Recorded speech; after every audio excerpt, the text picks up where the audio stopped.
منكم بارق البقاء الله الله الله الله الله الله خالق الشارع المطهر سيدي الشيخ الأكبر خالق بسم الله الشارع الرحمن الرحيم المطهر وبه نستعین وهو خیر ناصر و معین۔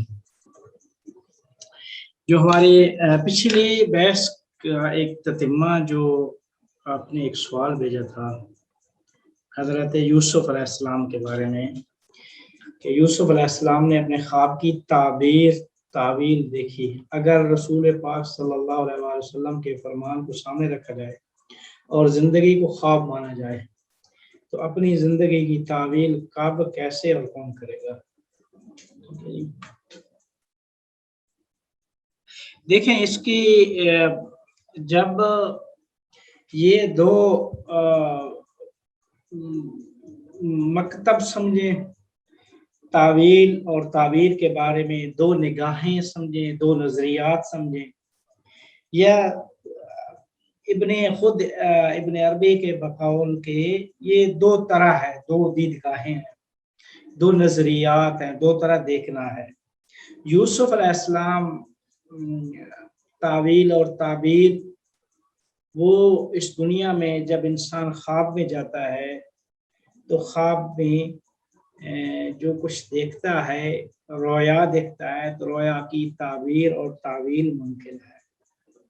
لیکن ہمارے پیغمبر اکرم صلی اللہ علیہ وآلہ وسلم نے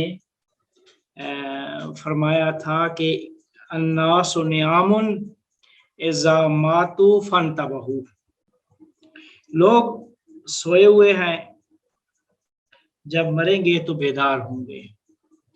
تو اس کی جو تعبیر اور ابن عربی نے جو بات کی تھی وہ یہی تھی کہ جب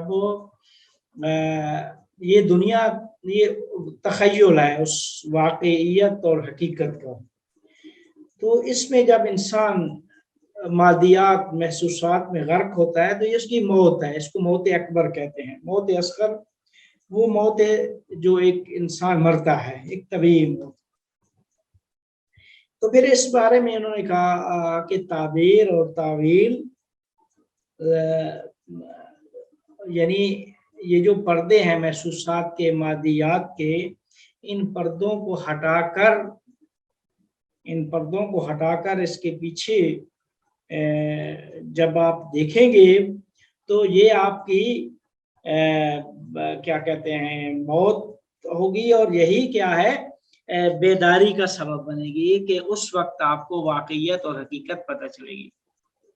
تو اب چونکہ یہ ایک طرح کی نگاہ ہے، اس کی ابن عربی نے خود اس چیز کی اس فرمان کی بھی تعبیر کی ہے، دوسرے لفظوں میں پیغمبر کے اس فرمان کی بھی تعبیر کی ہے۔ اب تعویل اور تعبیر یہ دو چیزیں وہ لے کر آئے ہیں، لیکن تعویل کو فقط خواب کے ساتھ مختص نہیں مانتے ابن عربی، بلکہ زندگی کے ہر امور میں، زندگی کے علاوہ قرآن، احادیث، خاص کر قرآن کے بارے میں جب وہ بحث کرتے ہیں تو فرماتے ہیں قرآن کی ہر آیت کی تعویل ہو سکتی ہے۔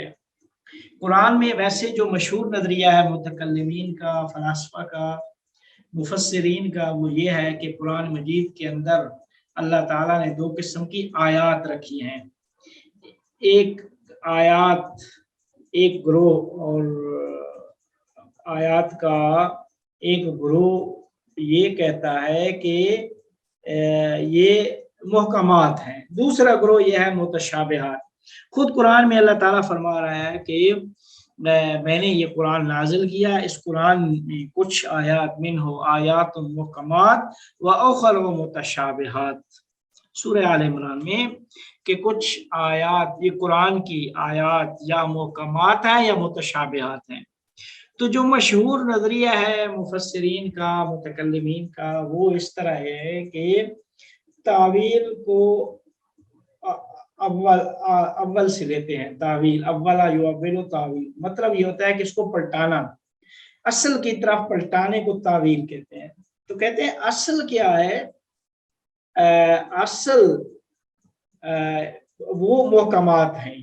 اب جو متشابہات ہیں تو متشابہات میں قاعدہ متکلمین مفسرین یہ کہتے ہیں، قاعدہ یہ ہے کہ متشابہات کو محکمات کی طرف پلٹا دیں۔ مثال دے رہا ہوں، اللہ تعالیٰ محکم آیت ہے لیس کمثلہ شیء، اس کی مانند کوئی شے نہیں ہے، لیکن اس طرف سے اللہ فرماتا ہے میرے ہاتھ بھی ید اللہ فوق ایدیہم، تو ہم پلٹا دیتے ہیں کہ چونکہ اس کی مانند کوئی شے نہیں ہے تو لہذا یہ ید کی تعویل کر دیتے ہیں کہ مراد ید قدرت ہے، قدرت اللہ تعالیٰ کی اس سب کے اوپر ہے۔ اسی طریقے سے مفسرین نے متشابہات جو آیات ہیں ان کو محکمات کی طرف پلٹایا ہے۔ اب ابن عربی کیا کرتے ہیں؟ وہ کہتے ہیں تعویل ہے اولا یؤول تعویل، مطلب وہی پلٹانا ہے۔ ہم کیا کرتے ہیں کہ یہ جو عالم کائنات خواب ہے، خواب کیا ہے؟ اس واقعے کی صورت تخیلی، ہم خیال میں ہے، تو کہتے ہیں کہ اس کو ہم پلٹا رہے ہیں اب اصل کی طرف۔ اصل کیا ہے؟ وہ حقیقت، وہ واقعیت ہے۔ اب ابن عربی یہ فرماتے ہیں کہ اب جو مشہور مفسرین ہیں متکلمین، ان کا نظریہ یہ ہے کہ سارے قرآن کی تعویل نہیں بلکہ متشابہات کی تعویل ہے۔ ابن عربی نے یہ فرمایا کہ نہیں، تعویل کا مطلب وہ باطنی معنی ہے، باطنی معنی، باطنی وہ حقیقت، اس آیت کے پیچھے جو معنی ہے نا باطنی، اس تک پہنچنے کا نام تعویل ہے، اس کو حاصل کرنے کا نام، جو اس تک پہنچنے کا نام تعویل ہے۔ جب اس تک پہنچنے کا نام تعویل ہے تو ہر آیت کا ایک باطنی معنی ہے، ظاہرات، جیسا کہ حدیث میں بھی ہے، پیغمبر کی حدیث کے، قرآن کے کا ظاہر ہے اور باطن ہے، ہر ظاہر کے 70 ظاہر ہیں، ہر باطن کے 70 باطن ہیں۔ تو فرماتے ہیں کہ ابن عربی کے پورے قرآن کی تعویل ممکن ہے، باطنی معنی چاہے محکمات ہوں چاہے متشابہات ہوں۔ محکمات کے ظاہری معنی ہے، ظاہری سے پیچھے جب ہم اس کو کراس کر کے ظاہر سے گزر کر باطن تک پہنچیں گے تو یہ باطنی معنی کو کشف کرنے کا نام تعویل ہے۔ اور یہ کون لوگ کر سکتے ہیں؟ کہتے ہیں کہ وہ عرفا کر سکتے ہیں، ابن عربی کے نزدیک عرفا کر سکتے ہیں۔ تو اب پیغمبر کی جو سوال ہوا ہے کہ پیغمبر کی حدیث کو سامنے رکھا جائے تو پیغمبر کی حدیث کے مطابق آپ کو عارف بننا چاہیے۔ تہذیب نفس سے انسان اس صفائے باطن کے اس مرحلے تک پہنچ جائے کہ اس زندگی کی تعویل کر سکے، یا ہر آدمی کو اس مقام و مرتبے تک پہنچنا چاہیے، یا پھر اس کی شاگردی اختیار کریں کہ جو اس مرتبے تک پہنچا ہوا ہے وہ آپ کو اپنی زندگی کے امور کی تعویل کر دے گا۔ تو یہ ابن عربی کے بقول ہے۔ البتہ علامہ طباطبائی صاحب کا نظریہ یہ ہے کہ تعویل کا تعلق الفاظ اور معنی سے نہیں ہے۔ علامہ طباطبائی صاحب کا ایک اور نظریہ ہے کہ الفاظ اور معنی سے اس کا تعلق نہیں ہے بلکہ حقیقت سے تعلق ہے۔ تو جو حقیقت تک پہنچتے ہیں، چیزوں کی حقیقت تک پہنچتے ہیں، عرفاء کے بھی درجات اور مراتب ہیں، تو عرفاء یہ سارے کشف و شہود کے درجات کو طے کر کے ایک حد تک معرفت کے درجات ہیں، معرفت ممکن ہوتی ہے، لیکن جو حقیقت تک رسائی ہے ان کے نزدیک وہ اہل البیت اور انسان کامل کی ہے، جس میں فرماتے ہیں کہ انما یرید اللہ لیذھب عنکم الرجس اہل البیت ویطہرکم تطہیرا۔ تو اب ان کے نزدیک حقیقت جو ہے، حقیقت تک رسائی انسان کامل اور اہل البیت کی ہے۔ اہل البیت سے مراد ان کی پیغمبر اور پیغمبر کے بعد امام علی سے لے کر امام مہدی تک وہ 12 امام، وہ فرماتے ہیں کہ وہ لوگ ہیں کہ جو یہ حقیقت کو جانتے ہیں۔ تو اس وجہ سے فرماتے ہیں اس کے الفاظ اور معنی سے تعلق نہیں ہے، حقیقت سے تعلق ہے تعویل کا۔ اسی وجہ سے فرمایا کہ ما یعلم تاویلہ الا اللہ والراسخون فی العلم، راسخون فی العلم ہی تعویل جانتے ہیں، اور وہ تعویل یعنی وہی حقیقت۔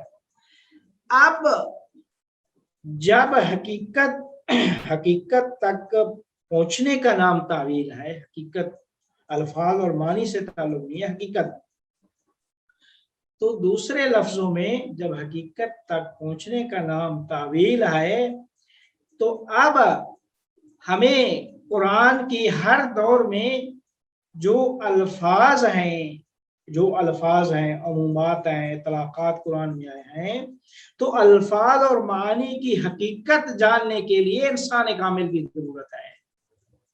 ایک ایسا شخص ہونا چاہیے کہ جو یہ ما بین الدفتین جو چیز آئی ہے اس کی حقیقت تک اس کی رسائی ہو۔ تو اس وجہ سے وہ فرماتے ہیں کہ اللہ تعالیٰ نے قرآن کے ساتھ انسان کامل کو ہر دور میں ضروری اور واجب طور پہ رکھا ہے، لہذا فرمایا کہ انی تارک فیکم الثقلین کتاب اللہ و عترتی و اہل بیتی، یہ میں قرآن اور اپنی اہل بیت کو چھوڑ کے جا رہا ہوں۔ کیونکہ اہل البیت نے تا قیامت رہنا ہے، امام مہدی قیامت تک چکے ہیں، تو قرآن چونکہ قیامت تک ہے تو قرآن کے ساتھ جو ناطق قرآن ہے، جو حقیقت ہے، اس کو بھی تا قیامت رہنا ہے۔ اس طرح نہیں ہے کہ قرآن کے ساتھ ایک ایسی دوسری چیز لائی جائے کہ جو اسی ایک زمانے کے ساتھ مختص ہو، نہیں، چونکہ قرآن کا تعلق کسی زمانے سے نہیں ہے، قرآن کیا کہتے ہیں تا قیامت ایک اللہ تعالیٰ نے ایک جہانی ایک اپنی کتاب ہمارے پیغمبر پہ نازل کیا ہے، تو اب پیغمبر جب یہ قرآن نازل کیا ہے تو اب ہر دور میں پیغمبر کے بعد ایک ایسی ذات اور شخصیت ہونی چاہیے کہ جو ہر دور میں یہ جو الفاظ اور معنی ہیں ان کی حقیقت تک اس کی رسائی ہو، اور ان کی حقیقت تک تا قیامت جو حقائق ہیں وہ ہمارے سامنے بیان کر سکیں۔ تو اس وجہ سے ان کے نزدیک یہ ہے کہ کتاب قرآن کافی ہے، درست نہیں ہے یہ بات، لہذا ہر دور میں قرآن، چونکہ اگر آپ نے حقیقت تک پہنچنا ہے تو قرآن کافی نہیں ہے، قرآن کے ساتھ وہ جنہوں نے جو حقیقت کا علم رکھتے ہیں ان کا ہونا ضروری ہے۔ اس وجہ سے اللہ تعالیٰ نے قرآن میں فرمایا کہ اللہ تعالیٰ نے قرآن میں ارشاد فرمایا کہ قرآن کی وَيَقُولُ الَّذِينَ كَفَرُوا لَسْتَ مُرْسَلًا قُلْ كَفَى بِاللَّهِ شَهِيدًا بَيْنِي وَبَيْنَكُمْ، اے رسول، یہ لوگ کافر لوگ تجھے کہتے ہیں کہ تم رسول نہیں ہو۔ وَيَقُولُ الَّذِينَ كَفَرُوا لَسْتَ مُرْسَلًا قُلْ كَفَى بِاللَّهِ شَهِيدًا بَيْنِي وَبَيْنَكُمْ، کہ کہہ دو کہ تمہارے اور میرے درمیان اللہ گواہ کافی ہے۔ وَمَنْ عِنْدَهُ عِلْمُ الْكِتَابِ، وہ جس کے پاس علم الکتاب ہے، کتابیں، یہ جو کتاب ہمارے پاس ہے تدوینی کتاب، اس کا علم کیا ہے وہ رکھتا ہو۔ تو فرماتے ہیں کہ من عنده علم الکتاب، وہ جو پورے قرآن کی جو الفاظ اور معنی ان کی حقیقت کو جانتا ہو۔ تو اس وجہ سے یعنی من عنده علم القرآن کے ساتھ اور یعنی علم الکتاب یا کتاب کا جو عالم ہے اس کا ہونا ضروری ہے۔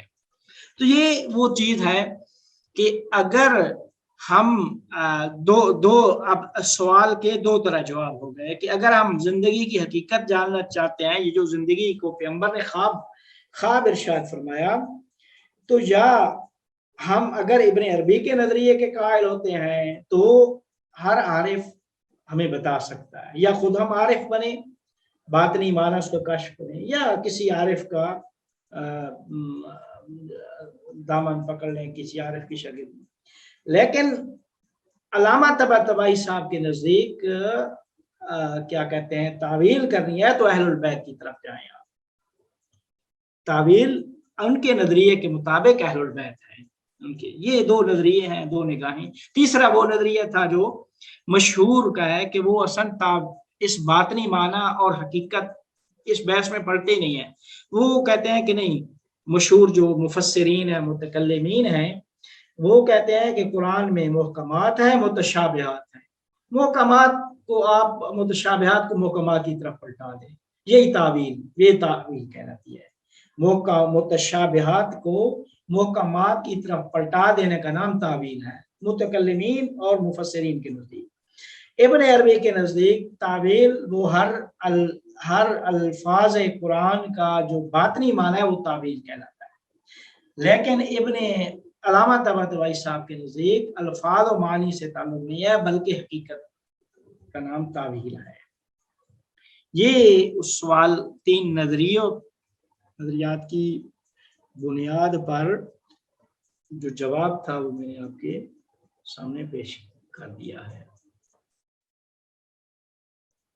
اب اس کے بعد ہماری جو آج کی جو گفتگو ہے وہ انشاءاللہ، چونکہ وہ فص یوسف علیہ السلام ختم ہو گئی. اب فص یوسف جب ختم ہوئی تو فص یوسف کے بعد فص حکمت احدیہ فی کلمت ہودیہ. ایک سوال اگر جلدی سے پوچھ لوں.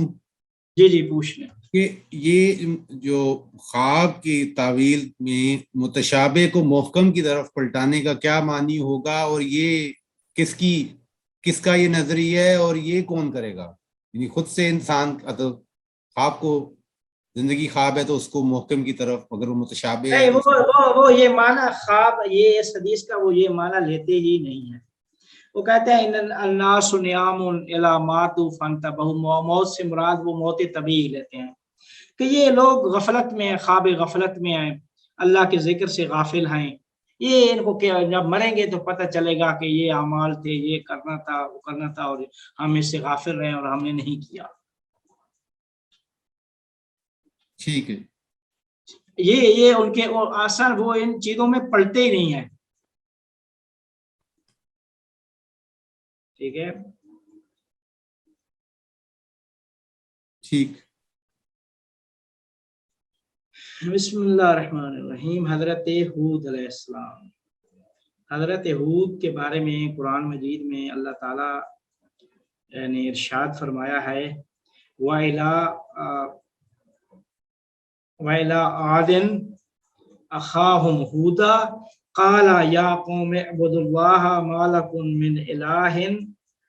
لَكُم مِّنْ إِلَٰهٍ غَيْرُهُ إِنْ أَنْتُمْ إِلَّا مُفْتَرُونَ. فرماتے ہیں کہ اب حضرت ہود علیہ السلام کے بارے میں، کہ ہم حضرت ہود علیہ السلام کی شخصیت کے بارے میں اور حضرت ہود کی جو قوم تھی، جس قوم میں اللہ تعالیٰ نے حضرت ہود کو مبعوث کیا تھا، اس قوم کا نام قوم عاد ہے. قرآن میں حضرت ہود لفظ آیا ہے. ہود حضرت صالح علیہ السلام سے پہلے تھے اور نوح علیہ السلام کے بعد تھے. قرآن مجید میں یہ ہود کا لفظ 7 بار تکرار ہوا ہے قرآن مجید میں. اب یہ ہے کہ فرماتے ہیں کہ کسی اور آسمانی کتاب میں حضرت ہود کا ذکر نہیں ہوا ہے سوائے قرآن کے. اور اللہ تعالیٰ نے حضرت ہود علیہ السلام کو اپنی قوم میں بھیجا، چونکہ ایک نوح علیہ السلام تھے. نوح علیہ السلام نے اپنی قوم کو کافی تبلیغ کی، لیکن آخر میں جب مایوس ہوئے تھے تو وہ عذاب ان کی قوم پہ نازل ہوا تھا. تو اس دردناک عذاب کے بعد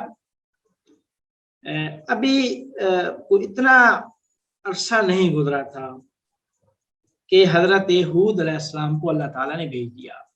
تو جو لوگ اس وقت موجود تھے تو ان کو وہ بات یا اس زمانے میں تھے یا یہ تھا کہ 100 سال پرانے بھی عموماً چیزیں جو پیچھے آباء و اجداد نقل کرتے ہیں تو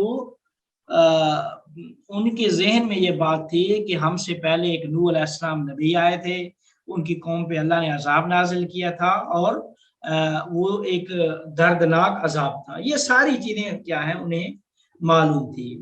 تو فرماتے ہیں کہ ہود علیہ السلام 7 واسطوں سے نوح علیہ السلام تک پہنچتے ہیں. جو سلسلہ نسب ہے 7 واسطوں سے حضرت نوح علیہ السلام تک پہنچتے ہیں.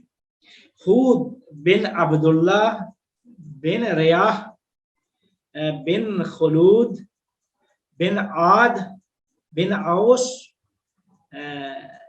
بن ارم بن سام بن نوح. یہ 7 واسطے ہیں کہ 7 واسطوں سے ان کا سلسلہ حضرت نوح علیہ السلام تک پہنچتا ہے. تو کہتے ہیں کہ بعض مورخین نے یہ لکھا ہے کہ سب سے عرب میں سب سے پہلے پیغمبر حضرت ہود علیہ السلام تھے. عرب میں جو سب سے پہلے پیغمبر آئے وہ حضرت ہود علیہ السلام تھے.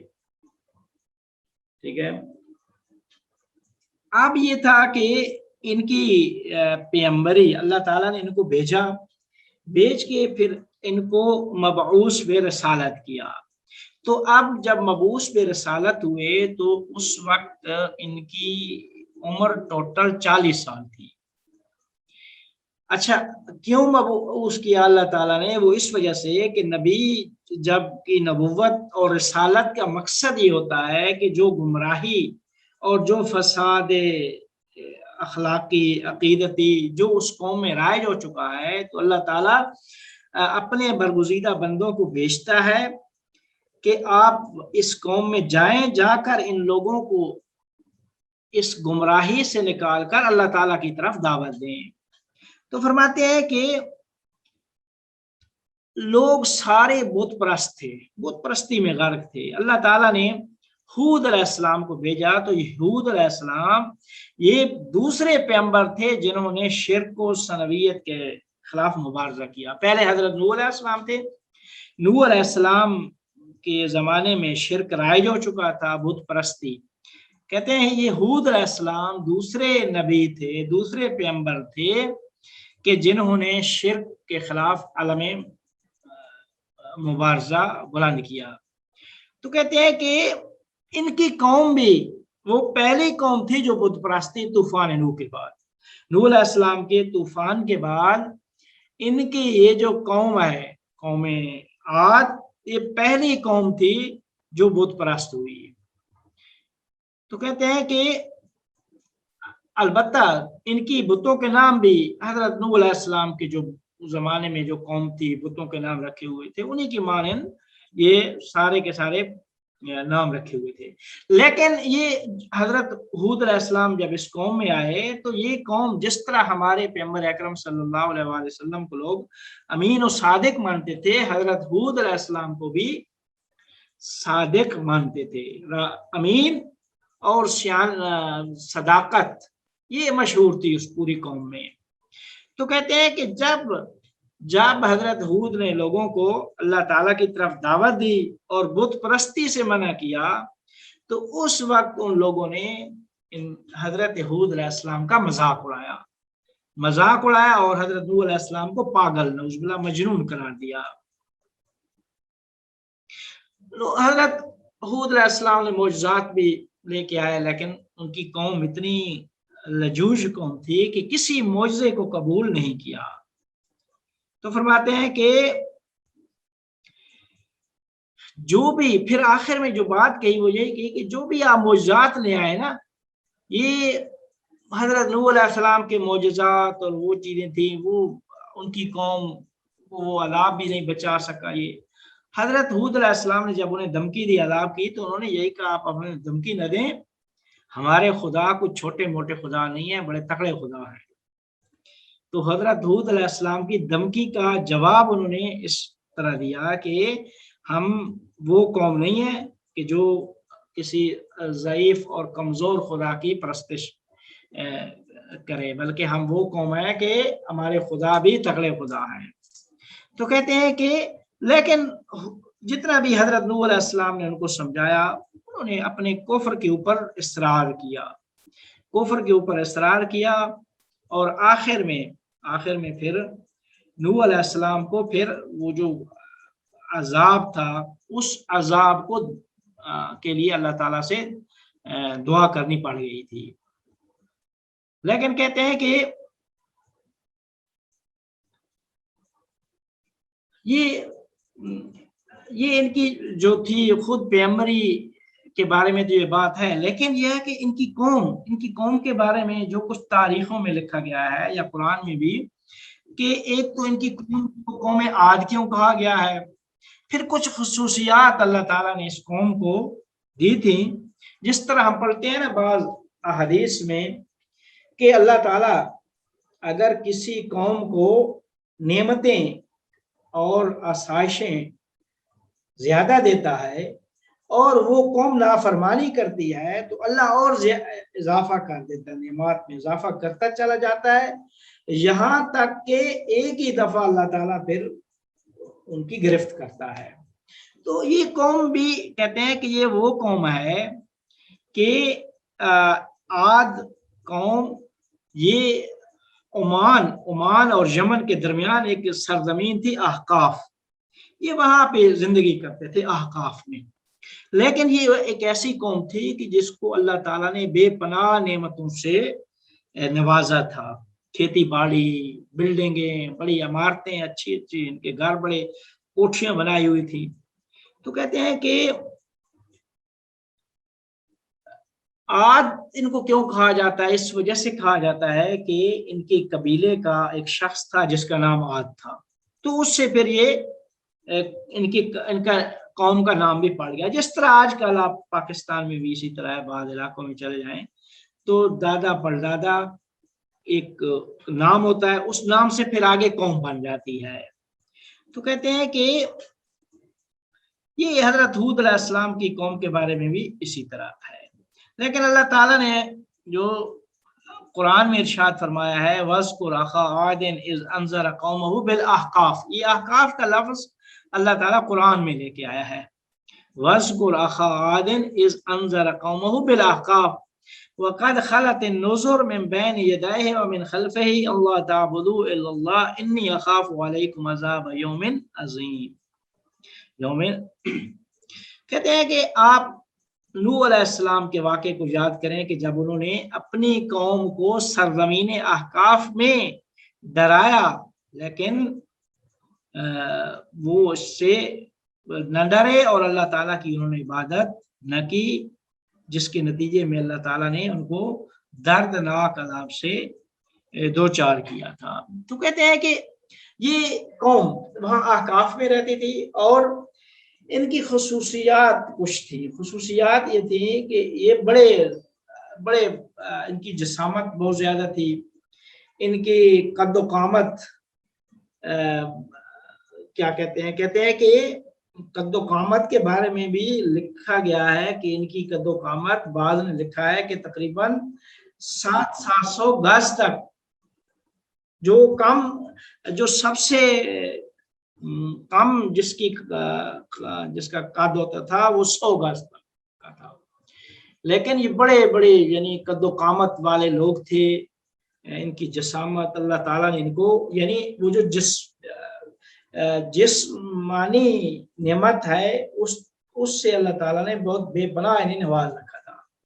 تو کہتے ہیں کہ اسی وجہ سے چونکہ ان کے اندر بڑی طاقت اور قوت اور توانائی تھی تو اسی وجہ سے یہ لوگ وہ سارے کے پہاڑ جو تھے، پہاڑ کاٹ کے وہ ایک سخت کام کرتے تھے، بلڈنگیں بناتے تھے، بنا بھی سکتے تھے. وجہ یہ تھی کہ چونکہ وہ جس طرح بلڈنگیں بنانا سخت کام ہے اس کے لیے ان کا جو جسم تھا وہ متناسب تھا.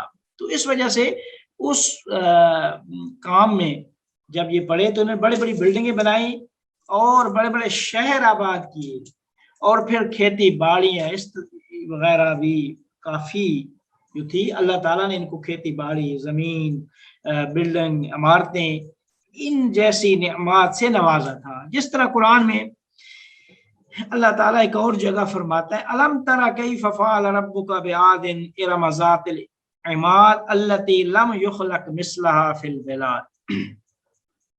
کیا آپ نے نہیں دیکھا کہ تمہارے پروردگار نے قوم عاد کے ساتھ کیا وہ شہر ارم، ارم شہر تھا، ارم ذات العماد، وہ ایک باعظمت شہر ارم کہ جس کی مانند اللہ تعالیٰ نے کوئی شہر خلق نہیں کیا، یعنی اتنا خوبصورت شہر تھا کہ وہاں وہ لوگ رہتے تھے، لیکن انہوں نے کیا کی؟ نافرمانی کی، اللہ کی نافرمانی کی، اور نافرمانی پہ اپنے کفر اور بت پرستی پہ اصرار کیا، لجاجت جو تھی۔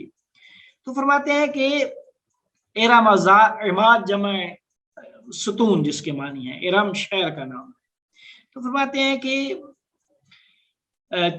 چونکہ ذات العماد یعنی شہر تھا جس کے ستون، انہوں نے بڑے بڑے وہ کیا کہتے ہیں پلر، جو آج کل دیکھیں بڑے بڑے جو پل بنائے جاتے ہیں، یہ آج کل، یہ لوگ اس زمانے میں یہ کام انجام دیتے تھے، قوم عاد یہی کام کرتے تھے، بڑے بڑے ستونوں والا شہر انہوں نے آباد کیا ہوا تھا جس کا نام شہر ارم تھا۔ تو فرماتے ہیں کہ اس سے پتہ چلتا ہے کہ قوم عاد کو اللہ تعالیٰ نے کتنی قدرت و قوت عطا کی تھی، کہ وہ بڑے بڑے کیا کرتے تھے، بڑے بڑے پتھر پہاڑوں سے اٹھا کے، چونکہ اتنے بڑے بڑے قاد تھے، جسم تھا، اتنا چوڑے جسم کے مالک تھے، تو وہ سارا اتنا بڑا سخت کام ان کے لیے بڑا ہی آسان تھا۔ تو فرماتے ہیں کہ اس قوم کا جو آئین تھا یہ کافر تھے، بت پرست تھے، بت پرست تھے، اور جو اپنے شہر کے جو بڑے تھے، ان کے مستکبر طاغوت، ان کی یہ اتباع کرتے تھے، نبی کی انہوں نے اطاعت نہیں کی۔ اسی وجہ سے قرآن میں ایک اور جگہ پہ اللہ فرماتا ہے وَتِلْكَ عَادٌ جَاهَدُوا بِآيَاتِ رَبِّهِمْ وَعَصَوْا رُسُلَهُ وَاتَّبَعُوا أَمْرَ كُلِّ جَبَّارٍ عَنِيدٍ۔ ان کی خصوصیت یہ تھی، ایک اور خصوصیت، کہ یہ قوم عاد انہوں نے اپنے رب کی آیات کا انکار کیا اور اپنے رسولوں کی نافرمانی کی، وَاتَّبَعُوا أَمْرَ كُلِّ جَبَّارٍ عَنِيدٍ، ہر جابر ظالم دشمن خدا کی پیروی کی، ان کی پیروی کرتے تھے، نبی کی پیروی نہیں کرتے تھے۔ فرماتے ہیں کیوں؟ وجہ کہتے ہیں ایک یہ تھی کہ ان کا شہر بڑا وسیع تھا، اللہ تعالیٰ نے ان کو بے پناہ جو مادی نعمات ہیں ان سے نوازا تھا۔ تو مادی نعمات جن کے جو آج بھی آپ ویسے بھی دیکھ لیں، مسلمان یا غیر مسلم، جو بھی انسانوں کے اندر جو جتنے زیادہ مرفع لوگ ہوں گے اتنا ہی زیادہ ان میں کیپیسٹی، استعداد، صلاحیت ہوگی طاغوت بننے کی، جو طغیان گری ان کے اندر زیادہ ہوگی، سرکشی زیادہ ہوگی۔ تو چونکہ اتنی بے پناہ نعمتیں تھیں، تو ان بے پناہ نعمتیں کی وجہ سے یہ لوگ اتنے ستمگار، مغرور اور متکبر بن گئے تھے۔ تو فرماتے ہیں کہ اب حضرت ہود علیہ السلام کو جب اللہ نے بھیجا، وَإِلَىٰ عَادٍ أَخَاهُمْ هُودًا قَالَ يَا قَوْمِ اعْبُدُوا اللَّهَ مَا لَكُم مِّنْ إِلَٰهٍ غَيْرُهُ إِنْ أَنتُمْ إِلَّا مُفْتَرُونَ۔ اب انہوں نے آ کے فرمایا کہ جب مجھے آپ صادق اور امین سمجھتے ہیں تو اب اے میری قوم تم اللہ کی عبادت کرو جس کے علاوہ کوئی معبود نہیں ہے۔ تو کہتے ہیں کہ پہلی جو دعوت تھی حضرت ہود کی وہ یہی دعوت توحید تھی، دعوت توحید اور ہر قسم کے شرک کی نفی کی دعوت تھی۔ لیکن ان لوگوں نے اس کے اوپر اصرار کیا۔ اصرار کیا کیا مطلب؟ یعنی جو کفر تھا اس کفر پہ انہوں نے اصرار کیا، اور جو پیغمبر، جس پیغمبر کو اللہ نے بھیجا تھا اس پیغمبر کی اتباع نہیں کی۔ آپ فرماتے ہیں کہ اس کے بعد کہتے ہیں کہ اس قوم کا پھر انجام کیا ہوا؟ اتنی جو قوم جس کو اللہ تعالیٰ نے اتنی بے پناہ نعمتیں دی تھی، ان نعمات کی وجہ سے انہوں نے ہر ظالم کی بات مانی، نبی کی بات نہیں مانی، تو ہوا کیا پھر اس قوم کے ساتھ؟ کہتے ہیں کہ 3 سال کی قحط کے بعد، 3 سال کے قحط کے بعد، اور اس قوم نے توبہ جب نہیں کی تو حضرت ہود علیہ السلام نے اس قوم کو بارہا تنبیہ بھی کی، دھمکیاں بھی دیں، لیکن جب دیکھا کہ ان کے اوپر کوئی اثر نہیں پڑ رہا تو فرماتے ہیں کہ اللہ تعالیٰ نے پھر ان کے اوپر عذاب نازل کیا۔ کون سا عذاب تھا؟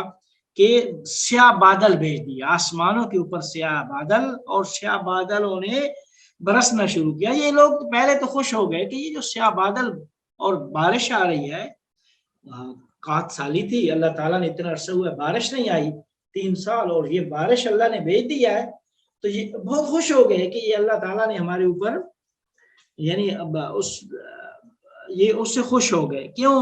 کیونکہ جن بتوں کی یہ لوگ پوجا کرتے تھے، ان بتوں کے بارے میں کہتے تھے کہ یہ ہمارے شفیع ہے اللہ کے نزدیک، پھر بھی ایک اللہ ان کو شفیع بھی قرار دیتے تھے، لیکن ان کے مقابلے میں ان کو لا کے کھڑا کرتے تھے۔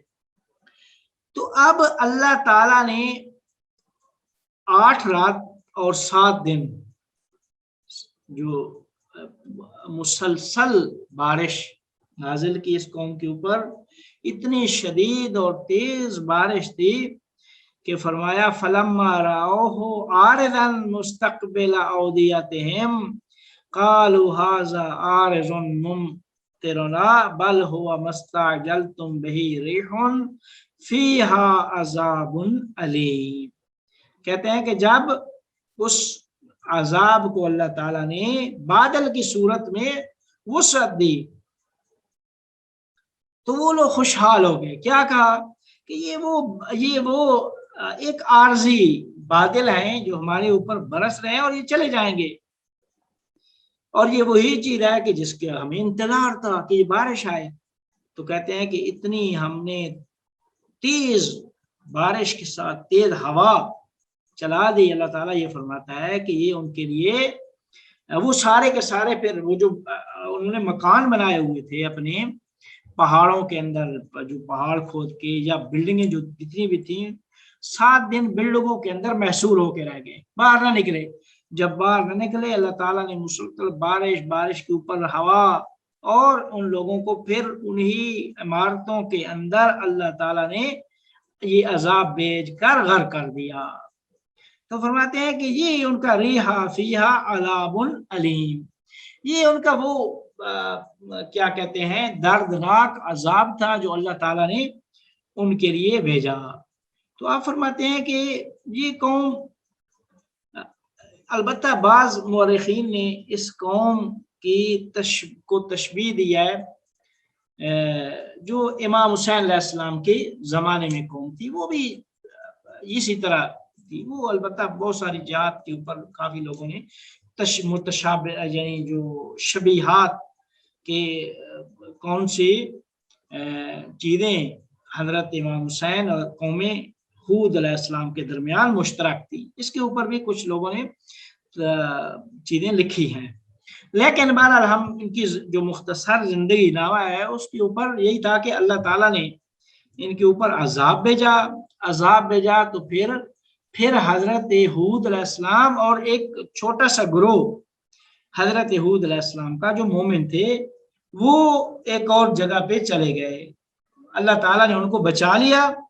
وہ اپنی جگہ پہ جس جگہ میں جب یہ بارش نازل ہوئی، آندھی چلی، وہ اپنے گھر میں ایک جگہ پہ اندر محصور ہو گئے۔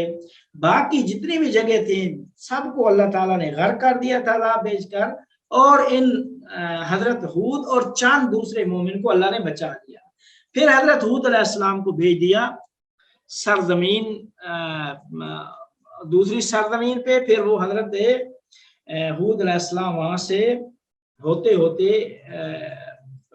ان کی جو حضرت ہود علیہ السلام کی وفات ہوتی ہے وہ وادی السلام میں ان کی مزار ہے۔ حضرت ہود اور صالح علیہ السلام کے جو قبرستان وادی السلام میں ان کی قبریں ہیں۔ اگرچہ یہ عراق کے کسی میں فلسطین میں رہے کچھ جگہ پہ، لیکن جو قوم تھی ان کی وہ قوم بھی غرق ہو گئی، اور اللہ تعالیٰ نے ان کو بچایا، اور حضرت ہود علیہ السلام پھر وہاں سے سرزمین آقاف سے وہاں سے نکل پڑے. اب جب وہ نکلے تو پھر اس کے بعد پھر اللہ یہ کچھ اور عراق، فلسطین، اور آخر میں جا کر ان کے جو محل دفن ہے یہ وہاں پہ کیا کہتے ہیں یعنی جب وہاں سے نکلے تھے تو مکہ گئے تھے پہلے. مکہ کے بعد دمشق میں بھی بعض لوگوں نے حضرت ہود علیہ السلام کا وہ جگہ بتائی حمص میں کہ یہ سوریہ کا شہر ہے حمص، کہ وہاں پہ دفن ہے. لیکن ان کی ایک قبر وادی السلام عراق نجف میں بھی ہے حضرت ہود اور صالح علیہ السلام کی، لیکن محل دفن ان کی سوریہ اور کیا کہتے ہیں مکہ میں بھی ذکر ہوئے ہیں. بعد میں لکھا ہے ابن قتیبہ نے یہی کہا ہے کہ حضرت ہود اور ان کے جتنے پیروکار تھے عذاب کے بعد یہ سارے چلے گئے تھے مکہ اور آخری عمر تک وہیں پہ رہے. لیکن بعض مورخین نے لکھا ہے کہ نہیں، دمشق کے اور دمشق ان کی وفات ہوئی. اور تیسرا نظریہ یہ ہے مورخین کا کہ نہیں، ہاں دمشق میں کے شہر حمص میں. اور تیسرا نظریہ ہے کہ نہیں، وہ وادی السلام قبرستان جو نجف اشرف میں ہے امام علی علیہ السلام کے اس شہر میں، وہاں اس قبرستان میں 2 قبریں ہیں، جو ایک حضرت ہود علیہ السلام سے منسوب ہے اور ایک حضرت صالح علیہ السلام سے منسوب ہے. ان کے بعد پھر حضرت صالح علیہ السلام آئے تھے. اللہ تعالیٰ نے ان کی وفات کے بعد حضرت صالح علیہ السلام کو بھیجا تھا، پھر انہوں نے وہاں پہ تبلیغ کی تھی. تو یہ تھا ان کا مختصر سا زندگی نامہ حضرت ہود علیہ السلام کا. ان کی قوم عماد اور ان کی جو خصوصیات تھیں وہ مورخین نے بہت زیادہ ان قوم کے بارے میں بھی لکھا. پھر اس قوم کی جو وہ کام کرتے تھے اس کام کے اوپر بھی بہت زیادہ تحقیقات اور لوگوں نے بڑی اچھی چیزیں لکھی ہیں کہ قوم بڑی فوق العادہ تھی اور کیا کہتے ہیں کام کرنا، فنون کے ماہر تھے وہ لوگ. لیکن وہ فنون کے ماہر تھے، مادیات میں غرق تھے. چونکہ مادیات نعمات اللہ تعالیٰ نے ان کو بہت زیادہ نعمات سے نوازا تھا، تو اس وجہ سے وہ سرکشی کی طرف چلے گئے. اللہ نے نبی بھیجا، نبی کی انہوں نے نہیں مانی، اور پھر آخر میں اللہ تعالیٰ نے ان کو عذاب بھیج کر واصل جہنم کر دیا. یہ تھا حضرت ہود علیہ السلام کے بارے میں کہ فسو احادیت فی کلمت ہودیہ. اب احادیت پھر ابن عربی کس طرح اس سے جوڑتے ہیں، کیا بحث کرتے ہیں، اس کو انشاءاللہ ہم اگلی نشست میں انشاءاللہ اس کے اوپر بحث کریں گے کہ ابن عربی اس احادیت کا ہود سے کیا تعلق ہے، کیا نسبت اور کیا رابطہ ہے، اس کے متعلق انشاءاللہ بعد میں اگلے اس میں گفتگو ہوتی ہے.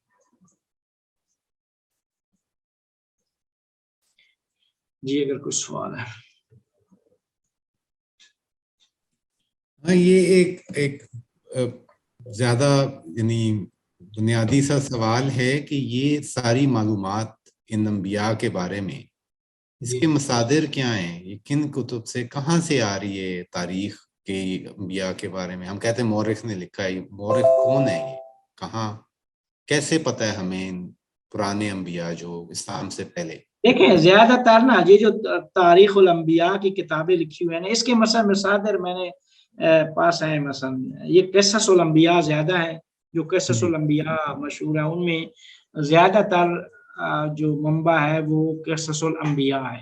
کچھ اور لوگوں نے بھی نقل کیا ہے تو اس قصص الانبیاء سے ہی نقل کیے ہیں. مثال دے رہا ہوں، بہار میں قصص الانبیاء بہت سارے لوگوں نے، قطب راوندی کی بھی ہے، اس نے بھی لکھا. میرا سوال یہی ہے کہ قصص الانبیاء کا جو یہ ہے جو لکھنے والے ہیں وہ کہاں سے مواد لا رہے ہیں، ان کے پاس کیا تاریخی شواہد کیا ہیں یا کدھر سے وہ لے کے آ رہے ہیں یہ سارے؟ دیکھیں قصص الانبیاء جس طریقے سے آپ دیکھیں کہ احادیث جو لاتے ہیں صدر اسلام سے کیسے لاتے ہیں، تاریخ بھی اسی طریقے سے ہے. اس زمانے کی جو تاریخ ہے وہ نقل بے نقل ہوئی ہے.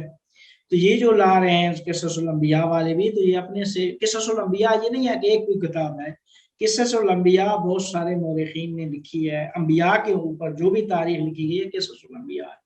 تو قصص زیادہ تر یعنی قصص الانبیاء.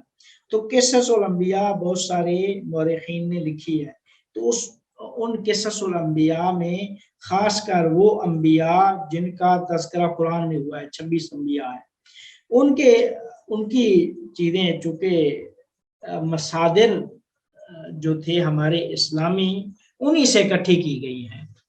اگر کیا کہتے ہیں کچھ آپ کو دیکھیں تو اہل البیت سے چیزیں ملی ہیں، اہل البیت سے کچھ، جب یہ چونکہ قرآن کے متعلق جب یہ چیز یہ آیت نازل ہوئی کہ قوم عاد، ارم، ان کی خصوصیات، لوگ پھر جا کے سوال کرتے تھے اہل البیت سے، صحابہ سے، اچھا جو پھر صحابہ کرام کیا کرتے تھے پیغمبر سے، پیغمبر کے دور، پھر وہ اس طرح آگے نقل بے نقل جس طریقے سے دوسرا سلسلہ چلا ہے ویسے ہی تاریخ کا سلسلہ بھی اسی طریقے سے چلا ہے۔ السلام علیکم، یہ علامہ طباطبائی کا جو نظریہ آپ نے بتایا تعویل کا، یہ ساری آیتوں کے لیے حقیقت ضروری ہے یا پھر صرف متشابہات کی حقیقت جیسے عام مفسرین؟ ساری آیات کی، وہ بھی ساری آیتوں کی تفسیر اور تعویل؟ دیکھیں یہ آیات جتنی بھی ہیں الفاظ یہ حقیقی حقیقت ہیں، وہ حقیقت تعویل ہے۔ تو پھر ابن عربی اور علامہ طباطبائی میں کیا فرق ہوا؟ ابن عربی بھی یہی کہہ رہے ہیں کہ ہر آیت کی تعویل اس کی حقیقت ہی ہے، اور کیا ہے؟ ابن عربی کہتے ہیں اس کا باطنی معنی ہے، اس کا باطنی معنی کہتے ہیں، حقیقت نہیں کہتے، باطنی معنی جو آپ کو القاء ہوتا ہے۔ باطنی معنی بھی تو حقیقت ہے یا نہیں ہے وہ؟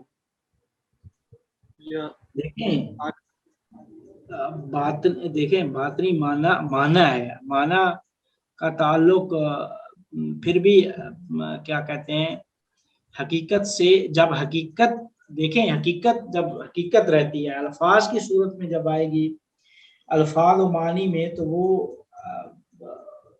اس کا تعلق حقیقت سے نہیں ہوگا۔ یعنی ابن عربی اور ان کا بنیادی فرق یہ ہے کہ ابن عربی کہتے ہیں جو باطنی معنی ہے وہ باطنی معنی کے درجات اور مراتب ہیں، باطنی معنی آپ بھی کشف کر سکتے ہیں، دوسرا بھی ہے، تیسرا بھی ہے، یہ ہے، لیکن جو اہل البیت ہیں یا انسان کامل ہے وہ اس کی جو فکس حقیقت ہے وہ آپ کو بتا دے گا،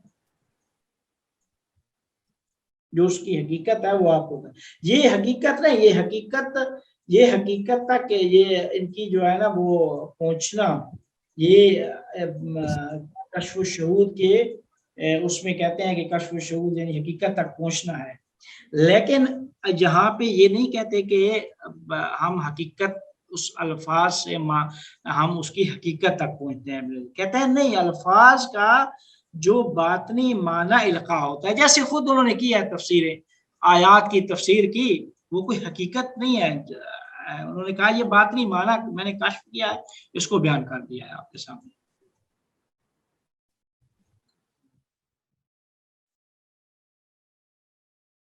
البتہ ایک چیز بعد علامہ طباطبائی صاحب کی جو نظریہ ہے اس کو کسی اور طریقے سے بھی بیان کرتے ہیں کہ علامہ طباطبائی صاحب الفاظ و معنی ہے جو قرآن میں ہیں، عمومات، اطلاقات، ان الفاظ کی جو تطبیقات ہیں تا قیامت، ان کا نام تھا، ان کو جاننے کا نام تعویل ہے۔ الفاظ کی جو تطبیقات ہیں جن کے اوپر الفاظ منطبق ہوتے ہیں وہ افراد، اس کے مصادیق، اور مصادیق کیا ہے وہ فقط آپ کو ہی بتا سکتا ہے کہ جو انسان کامل ہوگا۔ یا آخری جو آپ نے بیان کیا اس کی آواز چلے گی آپ؟ جی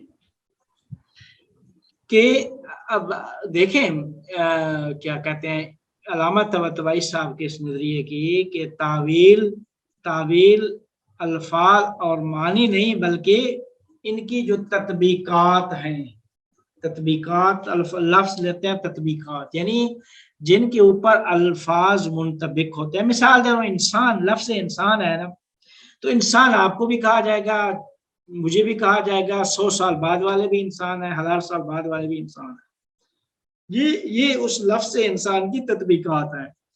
تو قرآن کے جو الفاظ ہیں ان کی جو تطبیقات ہیں ہر زمانے میں، وہ جو تطبیقات تا قیامت جو رہنے والی، وہ تطبیقات تعویل ہیں، وہی تعویل ہے، اور ان کا علم انسان کامل کو ہے۔ یہ اس طریقے سے بھی اس کی نا دوسری تفسیر بھی اس طرح کی جاتی ہے، لیکن المیدان میں انہوں نے لکھا کہ لیس من قبیل الفاظ والمعانی، بلکہ یہ حقیقت ہے، البتہ چونکہ لفظ ان کا حقیقت عینیہ خارجیہ، وہ حقیقت عینی اور خارجی جو ہے، ابن عربی عینی اور خارجی نہیں کہتے، وہ کہتے ہیں وہ باطنی حقیقت اوپر ہوتی ہے۔ ابن علامہ طباطبائی صاحب عینی اور خارجی کہتے ہیں، حقیقت عینی اور خارجی، تو وہ حقیقت عینی اور خارجی کو ہی ہم تطبیقات کہہ سکتے ہیں۔ وہ الفاظ کی حقیقت عینی اور خارجی وہی تطبیقات ہے، وہی تعویل ہے، یہ اس طریقے سے انہوں نے کہا۔ ابن عربی کے ساتھ ان کا بہرحال یعنی کافی فرق ہو جائے گا اس حوالے سے، چونکہ وہ عینی اور خارجی حقیقت قائل اس کی نہیں ہے الفاظ و معنی، بلکہ کہتے ہیں لفظ ہے اور اس کے معنی القاء ہوتے ہیں۔ الحمدللہ، شکریہ، السلام۔